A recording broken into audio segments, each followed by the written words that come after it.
Yeah. Okay. Okay, well, I'm going to start.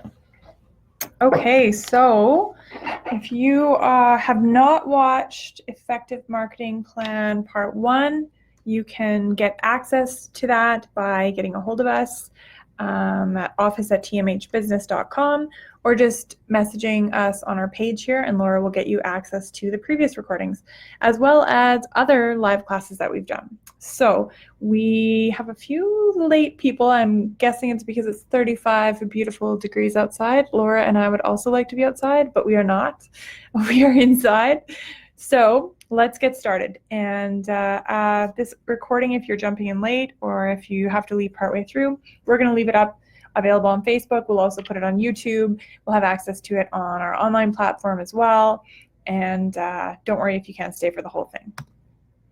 So really quickly, I'm going to summarize what we talked about on Create an Effective Marketing Plan, Part 1. The first part was strategic objectives. Now, a lot of the marketing plans I made in my early days in leadership management, even in university, a lot of the marketing plans didn't include strategic objectives. And when I realized that sort of as a smarter, better business leader, and I started implementing strategic objectives in all of my clients' marketing plans, we started to get a lot better results because we now had actual goals for the marketing plan. So a lot of marketing plans, I think, if they're even written down, they don't have actual numeric, like measurable goals, and that's a real problem. So you want to look at your strategic objectives for your company and see which ones can be achieved by your marketing plan. Some common strategic objectives to use your marketing plan to achieve would be hit a certain revenue target, or hit a certain net profit target, or increase the number of high quality clients or type A clients, or to increase brand penetration or brand awareness. Just make sure that you set some goals at the beginning of your marketing plan, because then as people come to you throughout the year with offers or opportunities for sponsorship or advertising, or do Google ads, do Facebook ads, you have to get on Snapchat, all these different things. You want to really look at, will doing this accomplish any or all of my strategic objectives? And I like to tell my clients that if it is not moving you towards your strategic objectives, it's probably moving you away from them. So if you're spending time or money doing something that's not helping you achieve one of those goals, it's probably moving you away from them. So get your strategic objectives set before you start your marketing plan and get really clear on the goals that you want to achieve through marketing. Second, your mission statement. I really want you to be succinct with your mission statement. Make your mission statement as small as possible, as few words as possible. And the most recent successful exercise we did with one of my clients here was we did 3 sections. We wrote on the wall, big white paper, the what, the how, and the why. And we said, use a maximum of 2 words for each section. So what do you do in 2 words? How do you do it? Like, what way do you do it? And why? And she was able to get really clear on the what, the way, and the why. And then we just added a word, maybe 2 words, and changed the order of the words. And we had a beautiful, succinct mission statement that explained what she did, why she did it, and the way that she did it. Now, mission statements are incredibly important. They're not just an exercise that you can skip. They are absolutely a guiding principle and statement in your business, especially in your marketing plan. And in the first segment, you guys would have heard me talk a lot about marketing is simply authentically sharing who you are, sharing your brand, sharing what you believe in, what you do, the way you do it, and why. So if you don't have a mission statement and you don't have a clear why, you're not authentically communicating who you are, and therefore, by my definition, you're not even marketing. Third, we talked about defining your brand, and everything that was included in your brand. So just want to touch on this and just have you think of all the places where people are coming in contact with your brand, whether it's your signs or your staff or your deckled vehicles or your sponsorship dollars or the way you run your social media. You just have to think about every single opportunity that people have to come in contact with your brand. Make sure it's consistent and make sure that it's telling the story you want it to tell.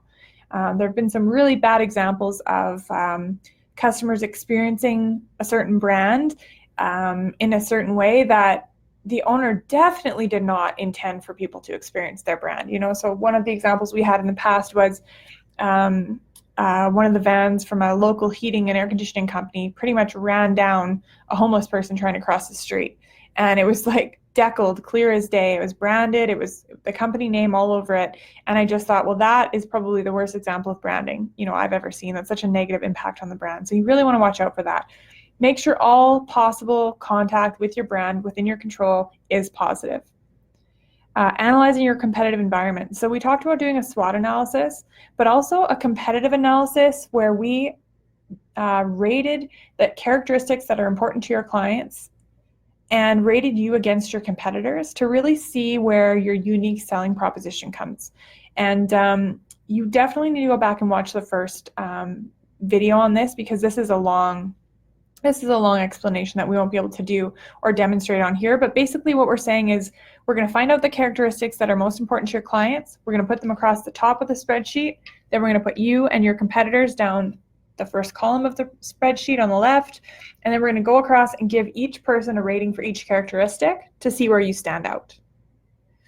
Then we also talked about calculating 4 really important numbers in your business to measure your marketing effectiveness. We talked about return on investment, which is taking what you spent on something and comparing it to the profit that came from spending money on that thing. So if you spent money on Facebook and you got a bunch of business from Facebook, what was the profit on that business that came back? And was it a positive return? Was that greater than what you spent, or was it a negative return where you spent more on marketing than you gained back? Cost per customer, let's say we're talking about radio ads. We spend $1,000 on the radio and we get 1 customer out of it. The cost per customer would be $1,000.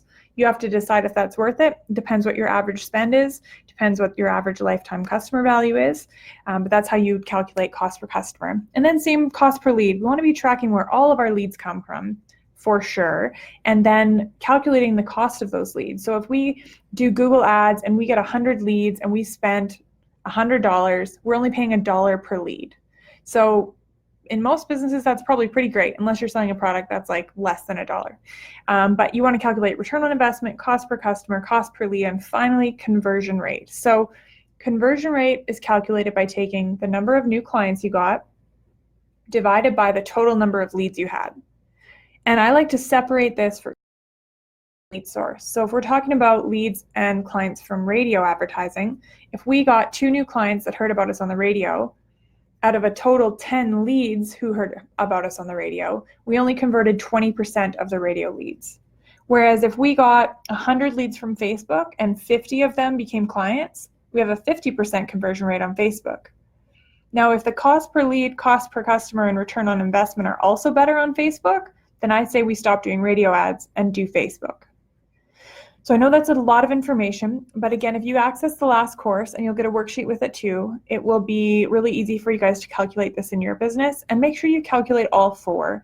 Some people make the mistake of just looking at return on investment, or sort of lumping all of their different types of advertising together and looking at it, but you need to separate each type, each source of lead, and the effectiveness of each to really, really maximize your dollars in marketing. One thing also I want to say there, Google reviews is one of the things that costs you nothing and provides a huge, huge, huge return on investment. Let's say your investment was $1. Let's say it's somebody's time asking for the Google reviews. But that's an example of some things that you can do in your marketing to get a huge return without having to put a lot of time and money into it. And that's what we want to focus your brand around. Authentically sharing who you are in a really cost-effective way that produces a lot of leads. And then we work on the processes to turn those leads into customers. We also covered ideal customer segments and characteristics. You really have to get to know your very best customers, find out the commonalities and characteristics that they share so that you can target more people like them. When you really narrow down and look at your top 10% of your clients, you'll start to notice that they all have similar hobbies, they watch similar media, they have similar preferences, maybe they have similar buying habits, and then you can use that information to make your marketing a lot more specific, which makes it cheaper because it's more effective. I know I'm flying through a lot of information here, but again, just watch the previous one. We'll make sure actually, maybe Laura, can you post the link to the previous one with this one? Like when you post this video, great. So we'll post the link to the previous class right underneath this second class because I know there's a lot of, I'm referring back to it quite a bit. Okay, now marketing budget. So ideally you want to spend, anywhere from 1 to 5% of your revenue on marketing. But I like to get our clients as close to zero as possible. So when I say ideally, I should take that back. Ideally, you're going to spend 0 to 5% of your revenue on marketing. And that's one of my favorite things to do with clients when we first get a hold of them is we find them wasting money on marketing and we immediately increase effectiveness of their processes and we get them to spend nothing on marketing, increase their SEO organically, and get a lot more Google reviews, make the customer experience a lot better, fix our processes so that our conversion is better and their marketing spend goes way down and their sales go way up. So that's what this is all about, having a more effective marketing plan. All right, overview of today, we're going to talk about your offer, your pricing strategy, market share, how to calculate that, online marketing. I am not an online marketing expert, but I know a few really great ones, so we can point you their way if you ever want to ask us. But I am going to go over the classic, important fundamentals that you need to know before you choose any type of advertising. I can't explain to you exactly the way the back end of a funnel works on a computer, but you should be able to work with somebody who you trust, somebody who knows what they're talking about, and most importantly, somebody who can produce the results that you want. So that's the most important part here is when we spend $1, we need to get $2 back, or we need to, at least long-term, we need to be getting a return on our investment. So offer and pricing strategy. Your offer needs to be exceptional. If you are just offering the same thing as somebody else is offering, it's going to be sort of like a commodity. It's not going to stand out. It's going to be like, you're probably going to be basically splitting the pie equally and you won't be able to price very high. But if you set pricing based on the value you provide and the value that clients perceive and your high-end brand, you can set a higher price. Clients are happy to pay more when they perceive more value. In fact, when people come to see us, we do up to 5 free sessions a week for business owners, and occasionally we'll look at working with one of those business owners long term, but usually we just do the one session. And in the one session, it invariably comes up in a week that they think that their unique selling proposition is that they're the cheapest. And that just breaks my heart because you cannot win at that game. Trying to be the lowest cost is not the right way to go. Unless you have figured out some technology or you have the same buying power as Walmart that you legitimately can produce something for way less cost than your competitors, that is not a good strategy, because if you try to become the lowest price, your competitor will try to become even lower price than you. And then to combat that, because your thing is being lowest price, you have to lower your price again, and so on and so on, and then you go out of business. So instead of lowering your price, add in value, add in results, add in, what's the word I'm looking for? Prestige.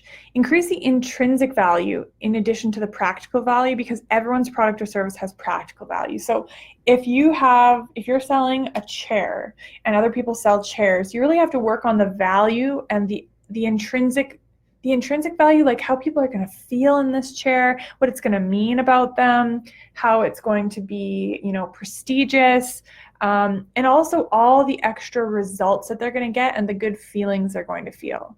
So you would be able to sell pretty much the same chair for a higher price if you were able to build that all out properly. And some people say, well, isn't that wrong? And I say, well, no, I think it's wrong to sell the chair for less than the customer thinks it's worth. I mean, 96% of businesses fail in 10 years. 96%. Only 4% of businesses make it. And that comes from stupid decisions like trying to be the lowest price or just stinking thinking, the wrong kind of thinking. So instead of lowering your price, increase your value so that you have something more awesome to provide.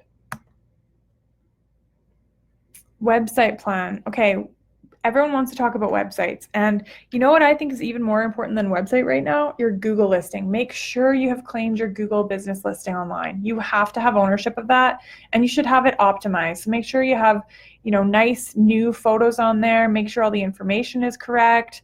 Make sure that I think even naming the picture files with your keywords will help.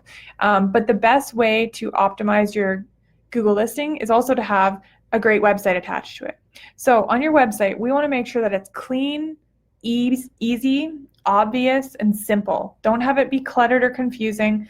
Make absolutely sure that it works on a phone. Everybody is on their phone.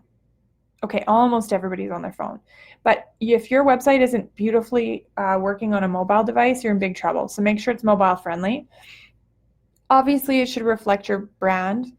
And I heard someone really smart one day describe to me, when people go onto your website, you want to picture them walking into your showroom. And you want them to feel very obvious about which way to go next. Like if somebody walked into your showroom, you wouldn't want them looking around and wondering, where is the reception desk? Where is the salesperson? Where do I look at the product? What am I doing in here? And then leave because they're confused. You want to make it very obvious and easy and clear where you want them to go. Talking about SEO and search engine optimization. So that Google business listing right now is one of the most important things. Absolutely your website. Make sure that you're updating your website with new content, blogs, videos, photos. Make sure you're asking for Google reviews. Also, testimonials on your website are great. Make sure you have clear and straightforward titles. Make sure in your blogs and your content on your site you have subtitles and lists. Seems to really work with SEO as well. Make sure you're doing photos. Make sure you're doing videos. And again, update your website often.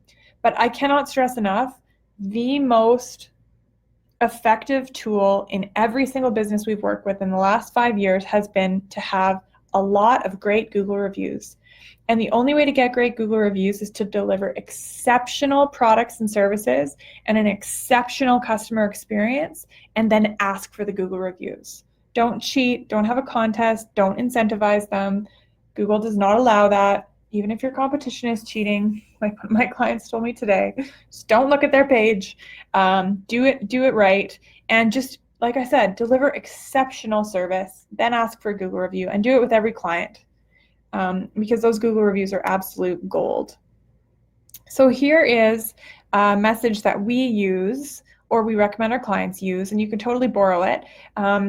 We usually, after we do, like let's say we did this, let's say right now this class was just me and you.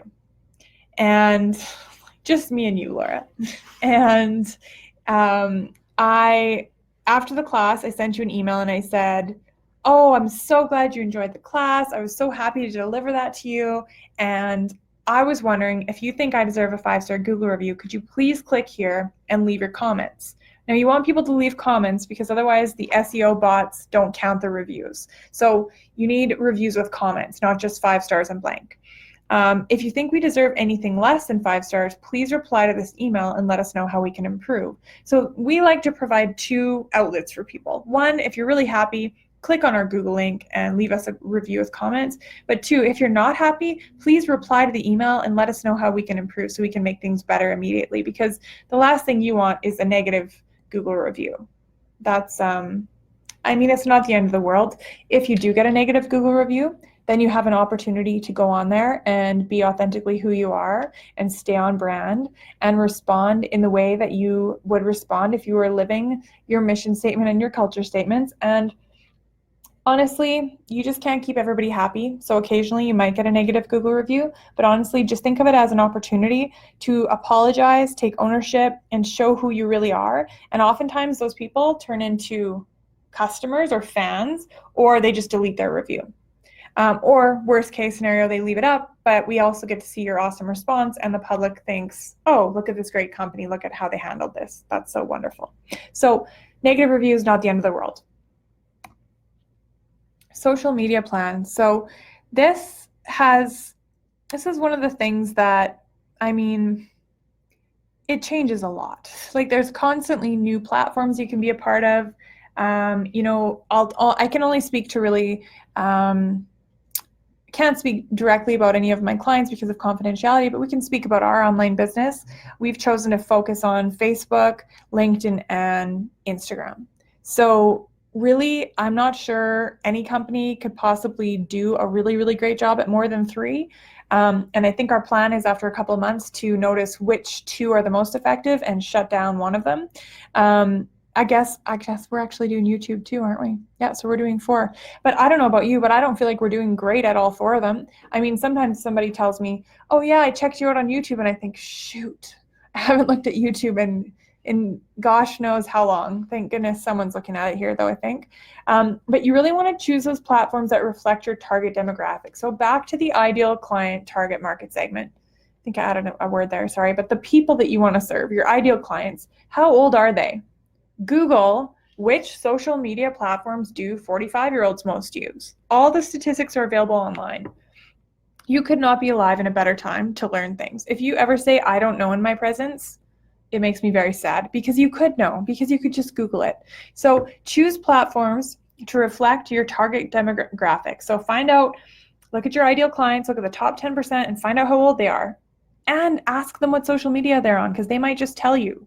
So either your ideal clients will tell you because you'll survey them, or you can Google and find the information for the age that you target. What are they usually on? Then make sure when you're on there, it's updated, it's accurate, your profile is completely filled out, and you post regularly, and you use language that appeals directly to your ideal clients. So I'm not sure, we must have talked in the first part of this course or this class about surveying your ideal clients, because when you survey your ideal clients, you find that top 10%, you survey them, you ask them questions like, why did you choose us?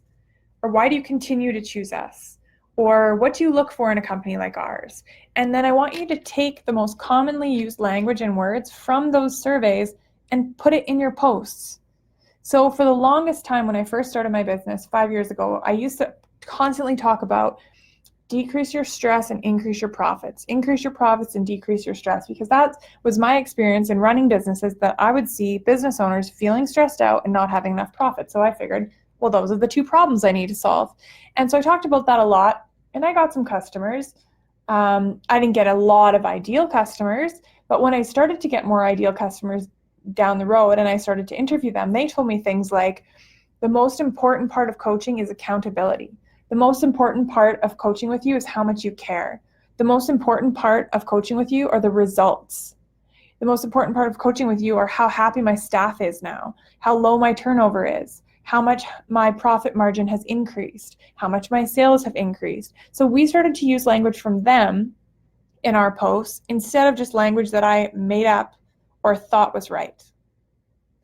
Next, your content should match your brand. This sounds obvious, but if you're outsourcing your social media, which I don't recommend unless they're very, very good at their jobs and they do a good job researching you and getting to know you, you have to be really careful, because even when we have one of our team members posting as me, sometimes I read it and I'm like, I wouldn't say that. So we have to kind of go back and forth until we get it really, really on point.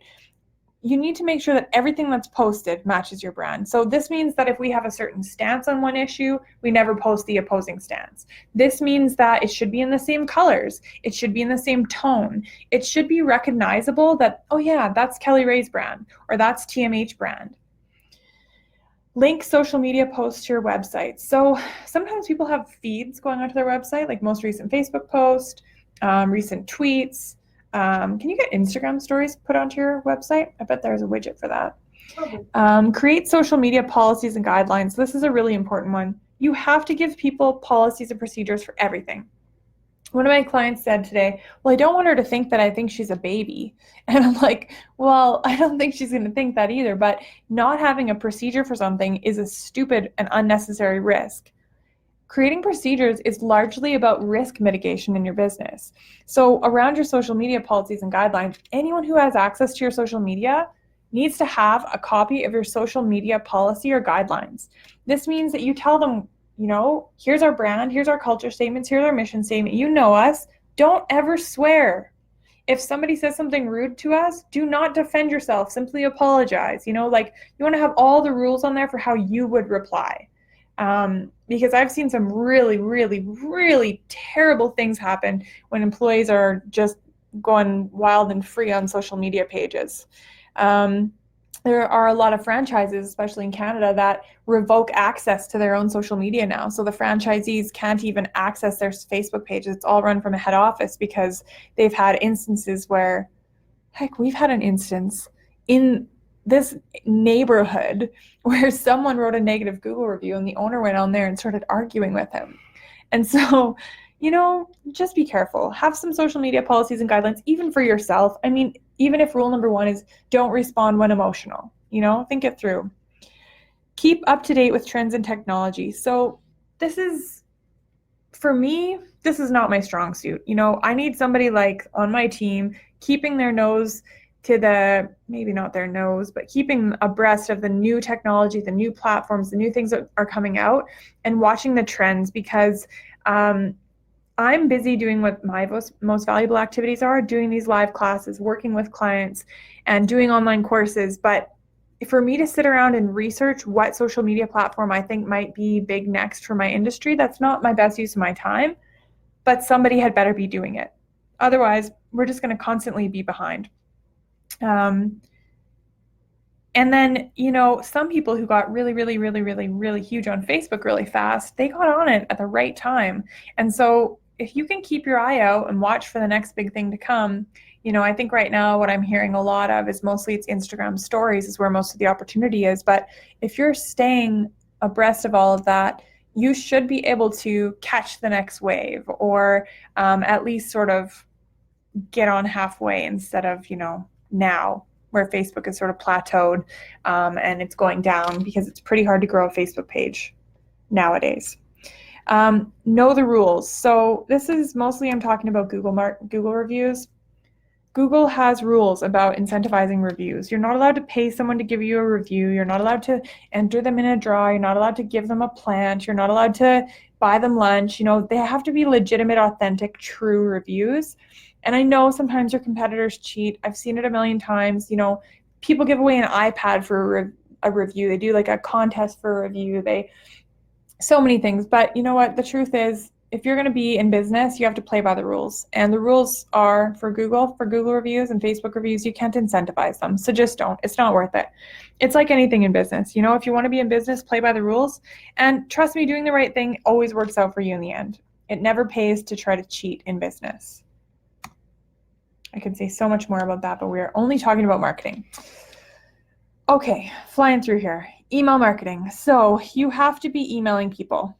I know the newsletter is dead, but you have to be popping up in people's inbox periodically. You're going to have to decide what the right time period is for your audience, and you can ask them. Again, you survey those ideal clients, the top 10%. And you want to be showing up in their inbox on a consistent basis that's okay with them, not too often. And you want to be giving them special gifts, or just staying top of mind, passing on something like, oh, I thought of you.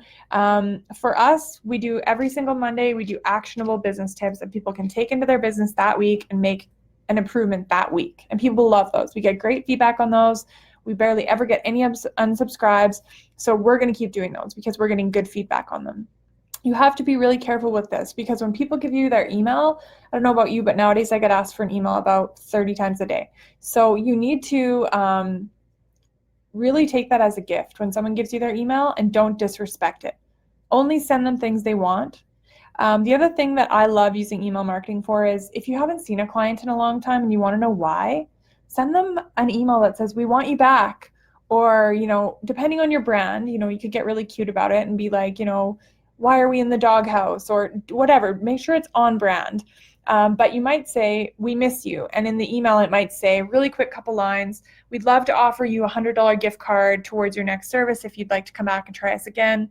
And please click the link below if you're willing to give us some feedback on why you haven't been back. Feedback, feedback, feedback. You guys want to get as much feedback as you can, because that's how you get better. And then funnels and auto follow-up. So this is a part of our business that we're just getting really into. We're working with a third party because, like I said, I'm not an online marketing expert. I'm a brick and mortar business expert, and I can teach you marketing classic fundamentals all day long, and they will always apply. But the tools or the modes have switched from newspaper, radio, TV to YouTube, Facebook, Google Ads, funnels, retargeting ads, and all that sort of stuff. So you want to find somebody who actually knows what they're doing and help you with these, but you really do want to be doing some sort of funnels where you have a very small, like a sort of a reward to give somebody in exchange for their email address. You can grow your list. And then you want to make sure that you have a way of doing more with that list. So like what we were talking about a few minutes ago here, or selling a small item to that list, and then maybe selling a bigger item to that list. But you want to start to get all this automated if you're doing any online selling, because you will not win against a business that's automated if you're doing it manually. That said, if you're up against a business and they're becoming very automated and your ideal clients really miss that human connection, then you might want to really capitalize on that and not automate. It's so different for every business, but if you do that research and you interview your ideal clients, I guarantee you'll find out what you need to keep your clients happy, retain them, and get more like them. So I think that's all I can say on that. This is really, really, really important. We need to systemize these things. And I feel like today's class really sucked compared to the last one. So you really need to watch the last one because all of the good stuff was in the first one. This stuff's important too. But every single thing we talked about in the first class and today's class, you need to systemize it. So you need to make it somebody's job and key performance indicator. So we want to track leads. We want to track the conversion of leads. We want to track sales. We want to track cost per lead, cost per customer, return on investment. And then every month we want to check with them. How did you do? Your goal was 50%. What'd you do? 60? Great job. We make it a scorecard for people. Post it visually, in your break room, have everybody's goals and what they actually did for the month. In our experience, when you post people's results somewhere that people can see it, in the first month, you get a 10% increase across the board in performance. So this stuff works. You just have to make sure you systemize it. Like everything I teach my clients, if you don't put it in your calendar and on a job description and make sure that it's systemized, it's not going to work for you because you're not going to do it consistently. So make sure that you systemize everything you've learned today. Please go back and watch that first class and systemize everything from that one as well. And that was called what? Effective Marketing Plan Part 1. Okay. And then bonus slide, I always like to throw this in here. We only have 3 rules for sales, and I would love for you to borrow them because I think it would make the world a better place. Be authentic is the #1 rule. Be who you are. That means that you have to believe in what you're selling. If you don't, you shouldn't be working there. You shouldn't be selling that. You shouldn't have that business. So #1, authenticity. #2, 100% of the time, keep the client's best interest in mind. So if someone comes to you and you're selling something that's not what's best for them, recommend they go somewhere else. Leave them with a much better impression of your brand than if you take them on as a client when you're not the best solution for them. #3, don't be attached to the sale. So whether you get the sale or you don't get the sale, they should feel the same amount of ease, kindness, and professionalism from you. Nobody wants to be around, I don't know if you've ever tried to buy like a couch have you ever tried to buy a couch in the last few years? Just painful. Like Leon's, I want to say it was, but you could just tell people were on commission and they needed the sale and they were very desperate. They're very attached to the sale. I was so uncomfortable we had to leave. This is why people are buying beds online, people. So 3 rules for sales. When you are doing sales, after you get the leads from marketing and you're doing the sales, be authentic, have the customer's best interest in mind 100% of the time. Don't be attached to the outcome. And we are done. So we will leave the link for part 1 underneath the link for this one, so you can watch them both, watch them in order. It will make more sense. And we would love it if you could Google us and leave us a review with comments. That would be awesome. But like we said, if you think we deserve anything less than 5 stars, don't leave us a Google review. Please email us at office@tmhbusiness.com and give us some feedback. We love all feedback. So I hope you guys enjoyed today's call. Like I said, I think a lot of the really good stuff was in part 1, so I hope you go back and watch that too. And I hope that you guys are enjoying this really beautiful weather. Thanks for joining us.